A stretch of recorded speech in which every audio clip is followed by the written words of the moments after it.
Write a procedure, not just any procedure, but a professional one.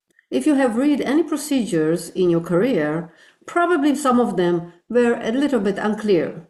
And that's exactly what happens when people think that a procedure is just a list of instructions. I'm Danielle, and my goal is to help anyone who is outside of the quality field to understand how to advance your career by using quality methods. Here are 4 things you need to know before writing any procedure. 1. Understanding the process. A procedure is simply the documentation of a process. In other words, it's a recording of the work being done. So, if the person who is writing the procedure does not understand the workflow, how can they write a procedure that accurately describes it? It's surprising how often it still happens in organizations. One of the managers write a procedure without understanding the details of the work, and as a result, no one is using the procedure. It is a bit like a cooking recipe with a little bit vague instructions, something like add salt to taste. Should you add a teaspoon of salt or an entire cup? It would be better to give a range of the salt, isn't it? The second thing to know before writing a procedure is know the target audience.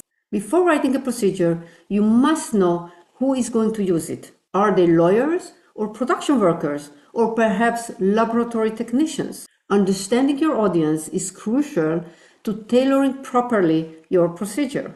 And the third thing you must know before writing a professional procedure is choosing the right format. How are you going to present the process steps? Is it the text with sections, or a table, or a flowchart, or even a comic? The target audience and the process steps will determine the format. For example, if the process steps are easier to present by pictures, then the comic format is the best. And the fourth important thing to know before writing a professional procedure is consider the media. Will the procedure be printed out or remains as a file on a computer? Do you know how many production procedures I've seen when the production staff did not even have access to computer? What is the point of that? It would be more effective to print some of the instructions as a poster and hang it in the production area. Think about the safety signs in the manufacturing areas.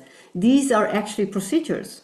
A procedure may take many forms: a printed out file, a file on a computer, a poster, or even a video. You should decide what works the best for your audience.